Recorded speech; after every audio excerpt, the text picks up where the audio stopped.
don't know the address." "Is it your house?" "No, it's a big house, an empty house." "Nobody's in the house, ma'am?" "No," Clark said.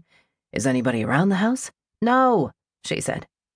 Now the fire had lit the night like a flashbulb, causing the air around it to go bright and blurry and sending waves of heat onto her property line. "It's blazing," she begged the dispatcher. "It's getting in the field. It's about to get everywhere." "We'll go ahead and get the fire department on the way." Before the call even ended, the dispatcher had already plugged Clark's location into his dispatch system, which immediately began calculating the fire stations that were in the jurisdictions of the call.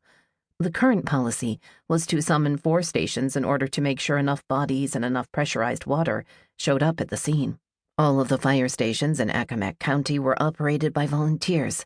The manpower for any given fire was entirely dependent on who didn't need to pull a double shift at the chicken factory, and who wasn't stuck overnight on a crabbing boat in the Chesapeake Bay, and who didn't have a baby teething at home, and who could stumble out of bed and race to the fire station in time, leaving pickup trucks askew in station parking lots, and jumping into fire engines that screamed at 130 decibels and shook off any remaining sleep.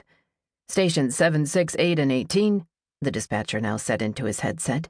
The computer-aided system had finished its calculations and provided the closest fire stations, and now, from his cubicle, the dispatcher began to organize emergency response via radio. "Station 7, fire and EMS response. Residential structure fire, Dennis Drive, Parksley," he said into his headset. "Caller is advised apparent abandoned structure. Fully involved." All around the county, heavy black pagers were going off in living rooms and bedrooms, first ringing with the 2-noted tone reserved for each particular station, and then coming alive with static-filled instructions. At his home and preparing to eat a slice of cake for his 51st birthday, Phil Kelly, the chief of Station 7, the Parksley Fire Department, heard the request for his department to bring both a fire engine and an ambulance. He knew this signified that his station was first due. Although 3 additional stations would arrive to assist, he would be in charge of controlling the scene. He heard the dispatcher describe the fire as fully involved, and he knew that, if the description was accurate, it would mean there were flames showing. Fully involved meant the fire was bad. "Chief 7 en route to station," he radioed in at 10:44 p.m., 3 minutes after Deborah's 911 call. "6-7, responding par 2, responded a truck from Bloxham.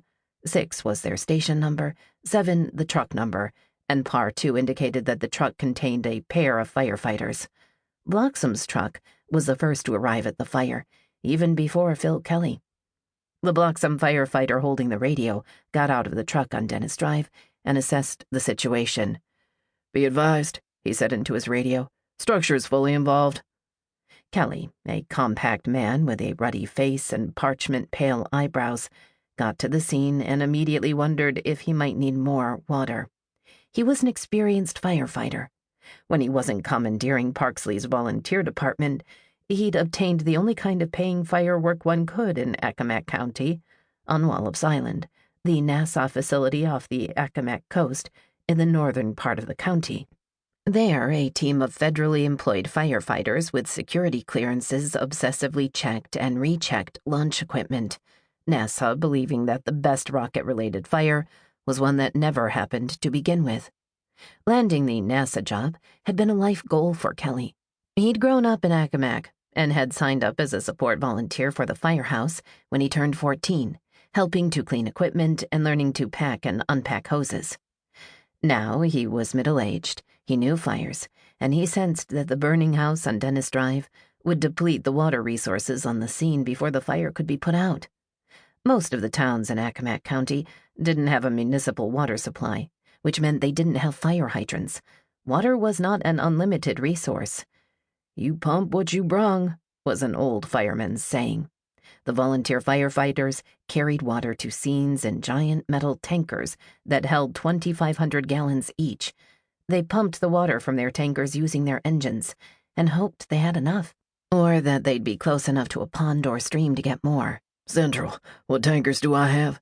Kelly radioed into the dispatch center, asking for a list of all the trucks present. He listened to the roll call and made a decision.